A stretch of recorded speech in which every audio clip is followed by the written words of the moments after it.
Assalamualaikum warahmatullahi wabarakatuh. Saya Dialani, mahasiswa MN22J Universitas Saputra dengan nomor NIM 2022008068. Di sini saya akan menjelaskan materi tentang asuransi atau pengalihan resiko. Yang pertama kita akan mengenal apa asuransi itu sendiri. Nah, menurut Undang-Undang Nomor 40 Tahun 2014, asuransi adalah perjanjian antara dua pihak, yaitu perusahaan asuransi dan pemegang polis. Nah, dalam perjanjian ini, pemegang polis sebagai tertanggung berkewajiban membayar iuran atau premi. Kemudian pembayaran premi ini dilakukan untuk mendapatkan jaminan pertanggungan atau penggantian biaya atas berbagai macam resiko seperti resiko kerugian, kerusakan, atau kehilangan yang diberikan oleh perusahaan asuransi selaku penanggung. Nah, jadi fungsi asuransi adalah berperan sebagai proteksi atau perlindungan terhadap keuangan. Nah, produk asuransi tidak bisa menghilangkan resiko sama sekali, apalagi untuk resiko kejadian yang tidak terduga. Kemudian, menurut OJK, asuransi menurut OJK adalah perjanjian antara penanggung dan tertanggung yang mewajibkan tertanggung membayar sejumlah premi untuk memberikan penggantian atas resiko kerugian, kerusakan, kematian, atau kehilangan keuntungan yang diharapkan. Nah, yang mungkin akan diderita karena suatu peristiwa yang tidak terduga atau insurance. Nah, sedangkan pengertian asuransi menurut Kamus Besar Bahasa Indonesia adalah pertanggungan atau perjanjian antara dua pihak, pihak yang satu berkewajiban membayar iuran dan pihak yang lain berkewajiban memberikan jaminan sepenuhnya kepada pembayar iuran apabila terjadi sesuatu yang menimpa pihak pertama atau barang miliknya sesuai dengan perjanjian yang dibuat. Nah, kemudian di sini ada asuransi menurut para ahli. Nah, menurut Prof.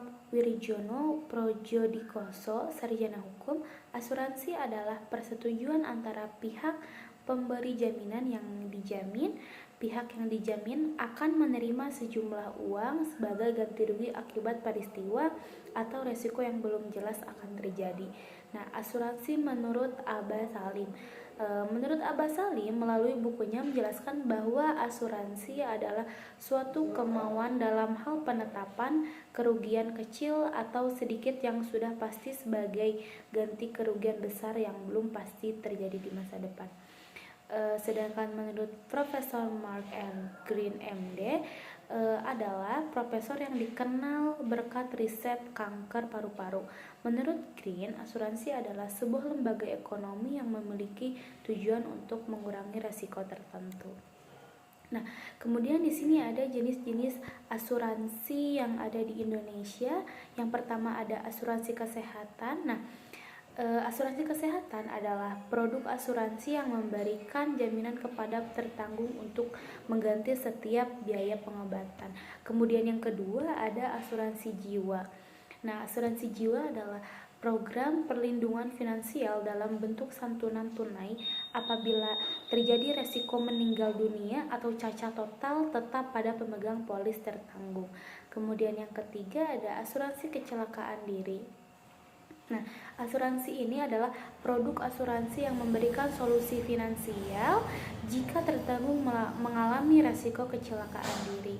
Yang keempat ada asuransi unit link. Nah, asuransi ini adalah produk asuransi yang memberikan manfaat proteksi dan investasi. Artinya, nasabah bisa mendapatkan manfaat asuransi nilai tunai investasi sekaligus.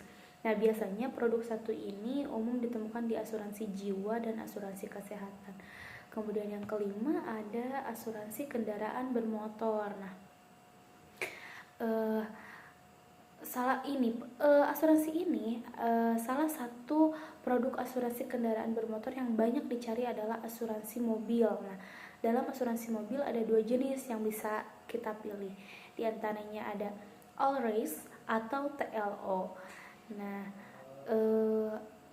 lantas apa sih asuransi all risk dan apa itu asuransi TLO itu? Nah, Asuransi mobil or risk adalah jenis asuransi yang menanggung segala bentuk kerugian, termasuk kerugian ringan hingga berat serta resiko kehilangan. Kemudian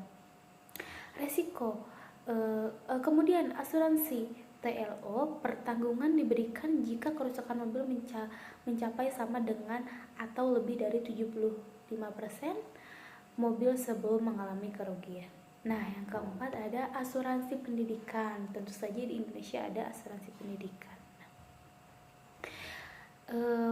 Asuransi pendidikan adalah jenis asuransi yang dikombinasikan deposito ataupun tabungan untuk mempersiapkan dana pendidikan anak. Nah, biasanya manfaat pertanggungan ini bisa kita dapatkan melalui asuransi dwiguna maupun unit link gitu. Nah, yang ketujuh ada asuransi korporasi. Asuransi ini adalah jenis asuransi kumpulan untuk karyawan perusahaan. Jenis produknya ada asuransi kesehatan karyawan dan asuransi jiwa karyawan. Nah, jadi kepesertaan asuransi karyawan hanya berlangsung ketika tertanggung masih menjadi karyawan di perusahaan tersebut gitu. Kemudian yang kesembilan ada asuransi perjalanan. Nah, asuransi ini adalah jenis asuransi yang memberikan ganti rugi jika terjadi resiko perjalanan selama nasabah bepergian baik di dalam negeri maupun di luar negeri gitu. Biasanya asuransi perjalanan akan ditawarkan ketika kita membeli tiket pesawat, tiket kereta, tiket kapal, dan berbagai transportasi lain. Nah, yang ke-9 ada yang ke-10 ada asuransi sosial. Nah, asuransi sosial ini adalah jenis asuransi yang dihadirkan oleh pemerintah untuk seluruh masyarakat Indonesia dengan premi terjangkau seperti BPJS Kesehatan gitu. Nah, BPJS Kesehatan yang memiliki fungsi serupa dengan asuransi kesehatan pada umumnya, dan BPJS Ketenagakerjaan diajukan untuk para pekerja. Kemudian yang ke-10 ada asuransi hari tua. Nah, asuransi ini adalah jenis asuransi yang memberikan manfaat pertanggungan ketika nasabah memasuki usia pensiun dan tidak lagi produktif. Nah, kemudian yang ke-11 ada asuransi rumah. Nah, asuransi rumah adalah jenis asuransi yang memberikan ganti rugi kepada rumah tinggal ketika terjadi resiko tertentu. Resiko yang ditanggung oleh asuransi rumah adalah kehilangan akibat pencurian, kebakaran, dan sebagainya. Kemudian yang ke-12 ada asuransi wajib. Adalah jenis asuransi yang diwajibkan bagi seluruh atau kelompok tertentu. Kewajiban ini diatur dalam perundang-undangan.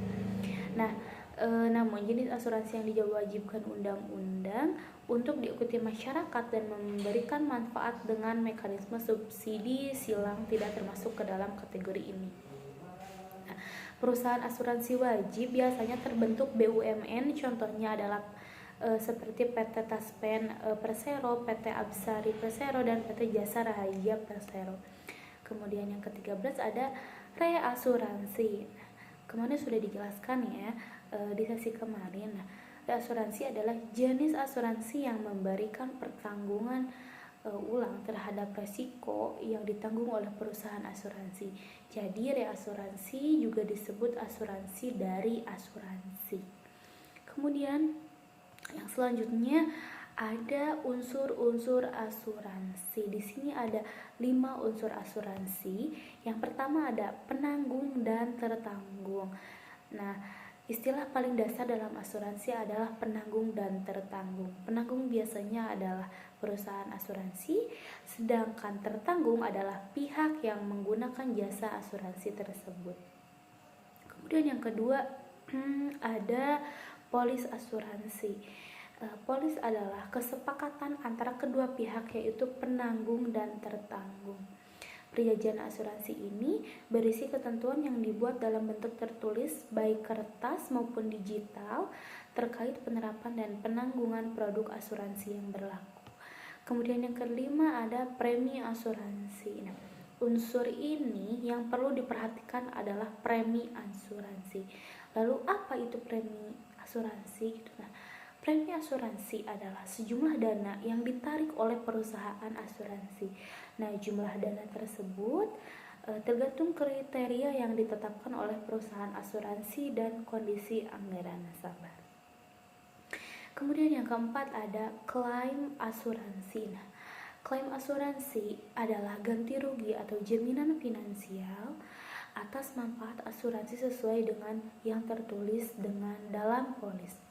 Bila ada nasabah yang mengalami kerugian finansial tertentu yang tertuang dalam polis, maka mereka bisa mengajukan klaim. Nah, nantinya perusahaan akan membayarkan jumlah tertentu yang sudah disepakati sejak awal. Kemudian yang terakhir ada uang pertanggungan atau santunan. Nah, sejumlah dana yang akan diterima oleh tertanggung tersebut disebut sebagai uang pertanggungan atau santunan. Jadi, prosesnya nasabah membayar premi, kemudian terjadi kerugian, kemudian nasabah mengajukan klaim, lalu perusahaan asuransi akan memberikan uang pertanggungan pada nasabah. Nah, selanjutnya, tentu saja asuransi memiliki beberapa manfaat ya, tentu banyak sekali manfaat asuransi itu. Nah, apa saja sih fungsi asuransi itu? Nah, yang pertama ada asuransi jiwa. Fungsi asuransi ini adalah memberikan santunan kepada ahli waris atau keluarga yang ditinggalkan oleh tertakung akibat kematian dan resiko lainnya. Kemudian ada asuransi kesehatan. Fungsi asuransi ini adalah sebagai proteksi finansial dari mahalnya biaya keperawatan dan pengobatan di rumah sakit. Kemudian yang ketiga ada asuransi kendaraan bermotor. Fungsi ini adalah memberikan biaya penggantian apabila terjadi kerusakan atau kehilangan pada kendaraan. Kemudian yang keempat ada asuransi pendidikan. Fungsinya adalah untuk mempersiapkan biaya pendidikan anak. Dan yang terakhir ada asuransi properti. Fungsinya adalah melindungi hunian dari resiko-resiko yang bisa terjadi seperti kebakaran, kebanjiran, hingga kemalingan.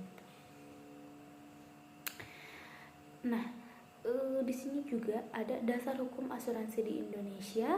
Yang pertama ada Undang-Undang Nomor 40 Tahun 2014 tentang Usaha Perasuransian. Yang kedua ada Kitab Undang-Undang Hukum Pidana KUHP pasal 1320 dan pasal 1774. Yang ketiga Kitab Undang-Undang Hukum Pidana KUHP bab 9 pasal 246. Yang keempat ada Peraturan Pemerintahan Nomor 73 Tahun 1992. Dan yang kelima Peraturan Pemerintah Nomor 63 Tahun 1999. Yang keenam ada Majelis Ulama Indonesia atau MUI Nomor 21 DSM MUI S 2001. Nah, di sini juga ada asuransi syariah. Nah, apa sih asuransi syariah itu? Nah, dalam asuransi ada dua jenis asuransi syariah. Asuransi syariah adalah jenis asuransi yang pelaksanaan serta cara kerjanya disesuaikan dengan syariat Islam. Nah, tidak seperti asuransi konvensional, perlindungan yang diberikan oleh asuransi syariah berupa pengelolaan sharing risk. Jadi, nasabah asuransi syariah akan saling membantu untuk menanggung resiko kerugian yang dialami. Nah, premi yang dibayarkan setiap bulan disebut sebagai dana kontribusi. Nantinya akan dipakai untuk membantu kerugian yang dialami oleh pemegang polis lainnya. Sementara perusahaan asuransi hanya berperan sebagai pemegang amanah dan pengelola dan dana kontribusi tersebut, bukan sebagai penanggung resiko seperti pada asuransi konvensional. Sekian materi dari saya, mohon maaf bila banyak kekurangan. Terima kasih. Wassalamualaikum warahmatullahi wabarakatuh.